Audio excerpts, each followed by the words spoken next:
আমরা পেয়েছি সাবেক বাংলাদেশের প্রধানমন্ত্রী শেখ হাসিনা। আপনাকে স্বাগত জানাই, আপনি আমাদেরকে সময় দিয়েছেন, এসেছেন আমাদের কাছে। আমাদের সাথে আরো থাকছেন ডক্টর মোহাম্মদ ইউনূস। ডক্টর মোহাম্মদ ইউনূস, আপনাকে আমাদের অনুষ্ঠানে স্বাগত জানাই। আপনি আমাদের সময় দিয়েছেন, সেজন্য আমাদের কৃতজ্ঞতা জানাই। অন্তর্বর্তী সরকারের প্রধান উপদেষ্টা ডক্টর মোহাম্মদ ইউনূস যুক্তরাষ্ট্রে বিল ক্লিনটনের উপস্থিতিতে একটা অনুষ্ঠানে বললেন যে এই আন্দোলন খুব পরিকল্পিতভাবে চালিয়ে নেওয়া হয়েছে, কিছুই হঠাৎ হয়নি।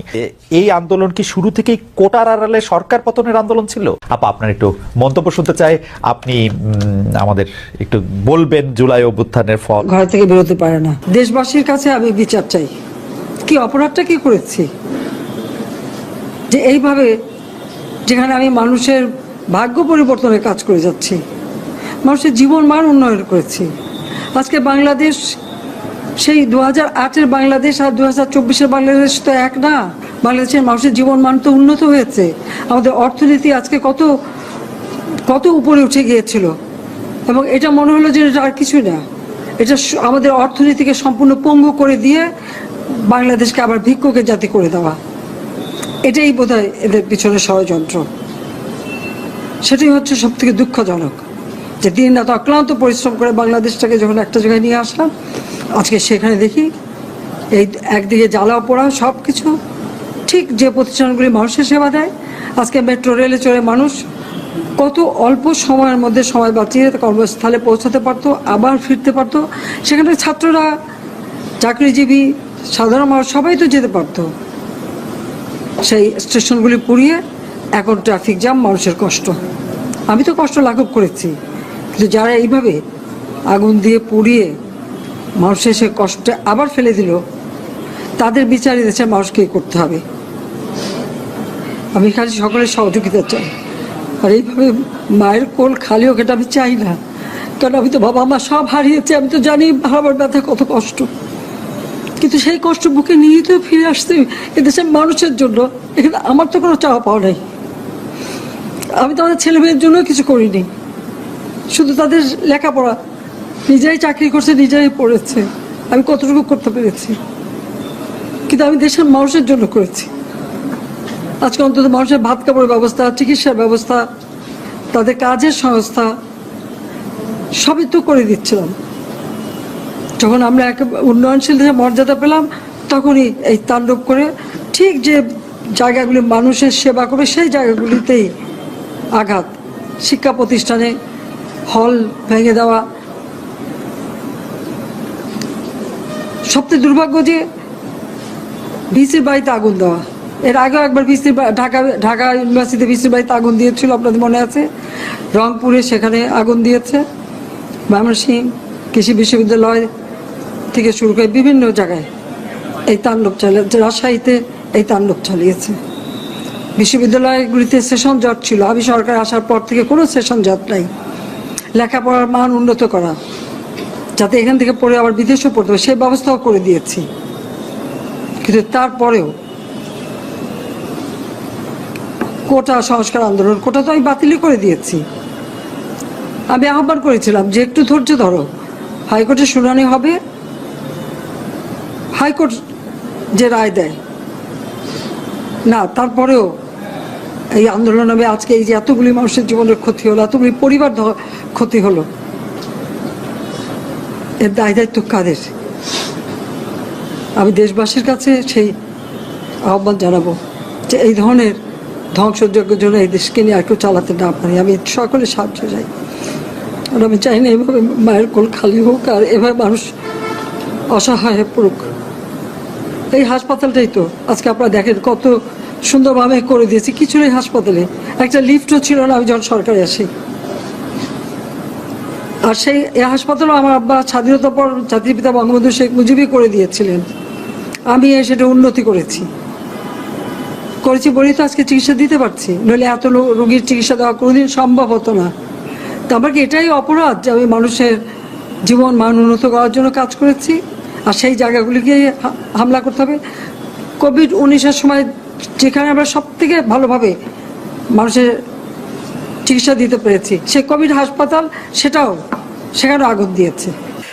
অনেকে এই কথা বলে থাকেন প্রফেসর ইউনূস যে আপনি তো ইচ্ছা করলে এই পৃথিবীর যে কোনো দেশে সেটেল করতে পারতেন, পৃথিবীর যে কোনো দেশের হয়েই আপনার যে আইডিয়াগুলি সেগুলি আপনি ডিসেমিনেট করতে পারতেন, তারপরেও আপনি বাংলাদেশে থাকছেন, বাংলাদেশে থাকাটাকেই আপনি মানে আমি যদি বলি আপনার জন্য নির্ধারণ করছেন, সেটি কারণ আপনি চাইলেই সেটি সম্ভব, সেটি কি আপনার জন্য দিন দিন কঠিন হয়ে যাচ্ছে, বা আপনি এটি কেন করছেন?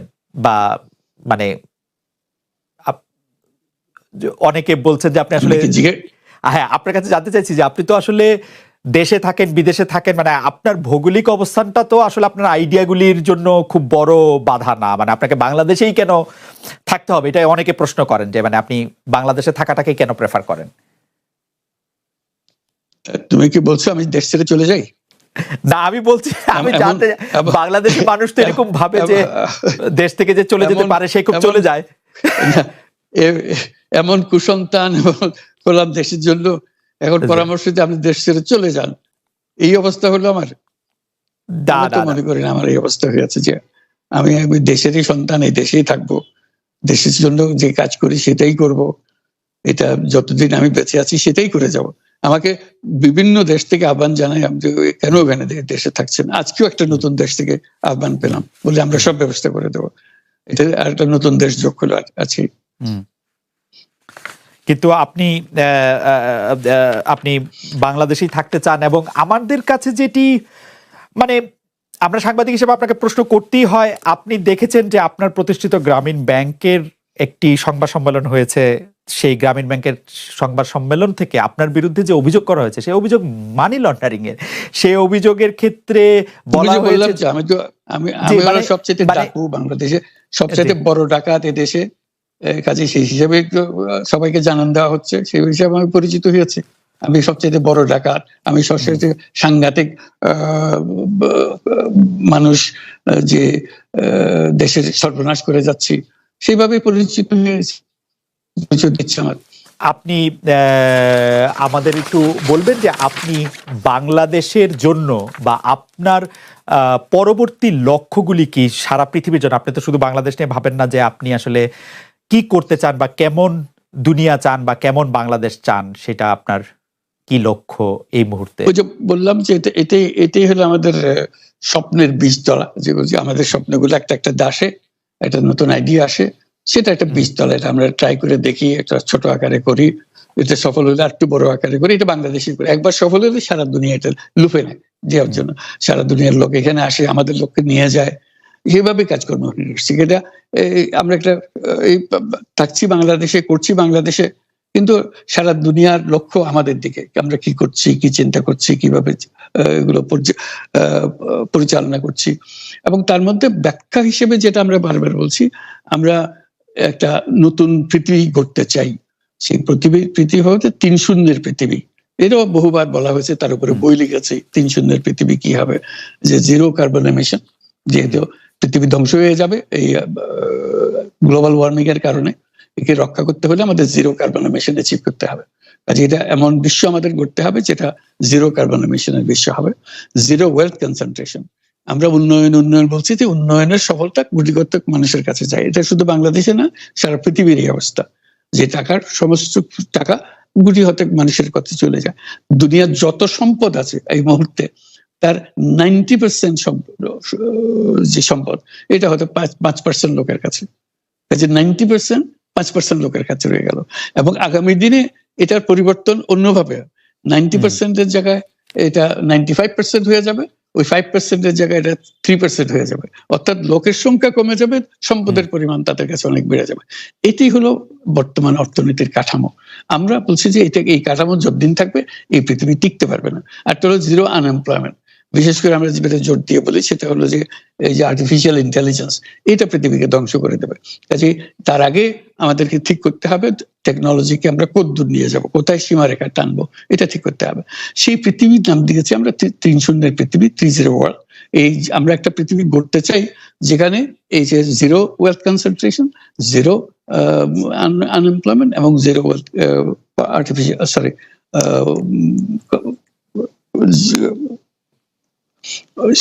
গ্লোবাল ওয়ার্মিং 0 হবে। এটাই এই 3টা জিরোর মধ্যে আমরা থাকবো।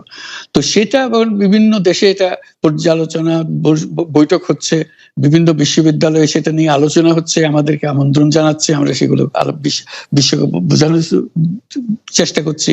এটার বড় নিয়ামক হবে সোশ্যাল বিজনেস। এই সোশ্যাল বিজনেসের মাধ্যমে এগুলো করা যাবে, কারণ সোশ্যাল বিজনেস সঙ্গে আসছে। সোশ্যাল বিজনেস এবং কত জায়গা থেকে কত ভিন্নভাবে এগুলো প্রসার করা হবে সেটা আমাদের উপর আমাদের দায়িত্ব হয়। আমরা এগুলো ব্যাখ্যা করি, আমাদেরকে বিভিন্ন বিশ্ববিদ্যালয়ের মারফতে হয়। 107টা বিশ্ববিদ্যালয়ের এখন সোশ্যাল বিজনেস সেন্টার আছে। এটার নাম হলো সাধারণত ইউনুস সোশ্যাল বিজনেস সেন্টার নামে পরিচিত হয়। নিত্য নতুন বিশ্ববিদ্যালয়ের সঙ্গে যুক্ত হচ্ছে। সর্বশেষ যেটা কিছুদিন আগে আমরা পত্রিকায় দিয়েছিলাম যে finance university of Russia, finance university Moscow, তারা বলছে যে আমরা এখানে ইউনুস সোশ্যাল বিজনেস সেন্টার করব এবং আপনাকে একটা দায়িত্ব দেব, একটা ইন্টারন্যাশনাল অ্যাডভাইজারি কমিটি আমাদেরকে বানিয়ে দেবেন এবং আপনি সারাক্ষণ এটা তদারকি করবেন। সেটা এই সপ্তাহের মধ্যে আরেকটা বৈঠক হবে, তাদের সঙ্গে জুম মিটিং হবে, যে তারা অগ্রসর হচ্ছে। অর্থাৎ এটার গতি শুধু সীমাবদ্ধ কোনো বিশেষ ধরনের কাজে না। চায়না এটার একটা অগ্রগামী দেশ, যেটাতে সোশ্যাল বিজনেস নিয়ে তারা বহু পরিমাণ মনোযোগ দিচ্ছে। কাজে এইটা দুনিয়ার ডানে বাঁয়ে উত্তর দক্ষিণে সবার কাছে আছে। কাজে সেটাকে আমরাকে তুলে ধরছি। এটার আমাদের বড় বক্তব্যটা হলো যে বর্তমান যে কাঠামোর উপরে বিশ্ব পরিচালনা হচ্ছে, সেই কাঠামো, সেই বিশ্ব এটা আত্মঘাতী একটা বিশ্ব। এটা নিজেকে বিলুপ্ত করা ছাড়া এটার কোনো গতি নেই, যে গতিতে আমরা এগোচ্ছি। কাজে এই বিলুপ্ত হওয়ার আগে যদি আমরা নতুন কাঠামো করতে পারি, নতুন সভ্যতা গড়ে তোলা, এই নতুন সভ্যতা গড়ে তোলার জন্য এই সমস্ত আয়োজন হচ্ছে। সেই কারণেই এই পৃথিবীর এত ইন্টারেস্ট দেখছেন, যে আলোচনা দেখছেন, যে তারাও অনুভব করে যে এটার একটা রাস্তা বের করতে হবে। আমরা একটা রাস্তা বের করেছি, এটা তাদের কাছে সম্পূর্ণ মনে হচ্ছে নাকি আরো এডিশন দরকার হবে, কিন্তু তারা এটার মধ্যে জড়িত হতে চায়, তারা করছে। তার সঙ্গে আমরা 30 ক্লাব, আমরা বলছি যে এটা শুধু মুখে কথা বললে হবে না, এটা কার্যে পরিণত করতে হবে। পাঁচজন সদস্য নিয়ে ইয়ুথদের মধ্যে প্রচার করার, যুবকদের মধ্যে প্রচার করার জন্য, 12 বছর বয়স থেকে 35 বছর বয়স পর্যন্ত, এই বয়সের মধ্যে যে 5 জন মিলে একটা ক্লাব করবে, 30 ক্লাব। তাদের অঙ্গীকার হবে, আমি ব্যক্তিগতভাবে কার্বন এমিশন জিরো করব, আমি ব্যক্তিগতভাবে ওয়েলথ কনসেন্ট্রেশনকে বন্ধ করব, আমি ব্যক্তিগতভাবে আনএমপ্লয়মেন্টকে বন্ধ করব।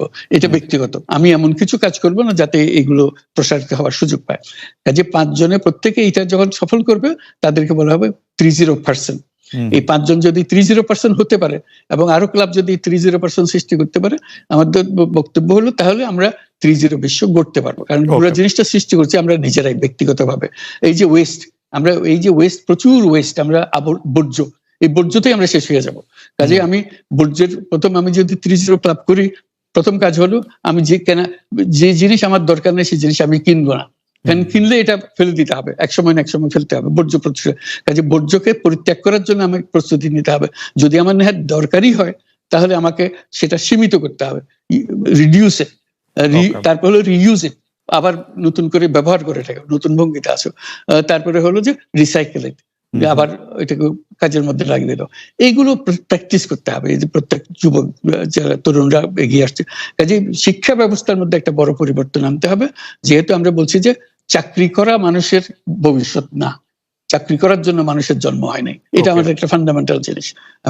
এটা হলো যে আমরা সবাই এন্টারপ্রেনিয়ার, আমরা উদ্যোক্তা, আমাদের জন্ম হয়েছে উদ্যোক্তা হিসেবে, কিন্তু আমরা জোর করে শিখাচ্ছি তোমাকে ভালো করে লেখাপড়া করো, তোমার চাকরি করতে হবে। আমরা হয়ে গেছি ওই দাসপ্রথার শিকার, আমরা দাসত্ব গ্রহণ করছি। একবার যদি আমি এটা গ্রহণ করি, তাহলে আমি আর এর থেকে মুক্তি পাবো না, আমার চিন্তা শক্তি রহিত হয়ে যাবে। এটা থেকে বাইরে ওইটাকে আমরা নিয়ে আসছি যে এই এন্টারপ্রেনিয়র হতে গেলে আরো কতগুলো পরিবর্তন হবে, বিশেষ করে ফাইন্যান্সিয়াল সিস্টেমে বিরাট রকম পরিবর্তন করতে হবে। কারণ এখন ফাইন্যান্স গরিবের কাছে আসে না, যেটা নিয়ে গ্রামীণ ব্যাংক শুরু হয়েছিল। ফাইন্যান্স আছে বড় লোকের কাছে, এই বড় লোকের কাছে আসে বলেই এই ওয়েলথ কনসেন্ট্রেশন সম্ভব হয়েছে, সম্পদের কেন্দ্রীকরণ সম্ভব হয়েছে। আমরা যদি এই ব্যাংকিং সিস্টেম পরিবর্তন না করি, তাহলে এটা চলতে থাকবে। কাজে আমাদেরকে বড় পরিবর্তন আনতে হবে ব্যাংকিং সিস্টেমের মধ্যে। সেগুলোর জন্য কি কি পদক্ষেপ নিতে হবে, সেগুলো আমাদের আলোচনার বিষয় হবে। আমরা মনে হয় যে দর্শকরা অনেকেই আপনার এই বিষয়গুলো আগে জানলেও আজকে আপনার প্রাঞ্জল উপস্থাপনে নিশ্চয়ই অনেকে এটাতে আগ্রহী হবেন। আমরা একেবারে শেষ দিকে আসছি, শেষ দুই একটি প্রসঙ্গ, সে যে রোহিঙ্গারা যে বাংলাদেশে এসছেন এবং মিয়ানমারে বর্তমানে যা হচ্ছে তার আশু কোনো সমাধান আপনি দেখেন কিনা, এই ক্ষেত্রে আপনার কোনো কিছু ভূমিকা নেওয়ার আর আছে কিনা, বিশ্ব নেতৃবৃন্দের সঙ্গে এটা নিয়ে আপনার সর্বশেষ কোনো আলোচনা হয়েছে কিনা, সেখানে একটা মানবতার একটা ক্রাইসিস চলছে প্রশ্ন করছেন অনেকে। ডক্টর ইউনূস এটার এটা একটা ব্যাপক বিষয়, বড় বিষয়। এটা শুধু রোহিঙ্গা না, পুরা বার্মা বা মায়ানমার, এই পুরো জিনিসটাই একটা বড় জটিল জিনিস। এটা বাংলাদেশ এটার জন্য তার সীমান্তে অবস্থান কারণে আমরা বহুলভাবে এটার সাফার করবো এটার জন্য। কাজে এখন থেকে ঠিক করা যে এটা আমরা কিভাবে নিষ্পত্তি করতে পারি, সেখানে পৃথিবীর যারা বিভিন্ন পলিসি অ্যাডপ্ট করেন এইগুলো সমাধানের জন্য, সবাই মিলেমিশে সমাধানের উপায় বের করা, সেটা আমাদের এখন এই উদ্যোগটা নিতে হবে যাতে করে আমরা এটা করতে পারি। শুধু দর্শক হিসেবে থেকে গেলে আমাদের হবে না।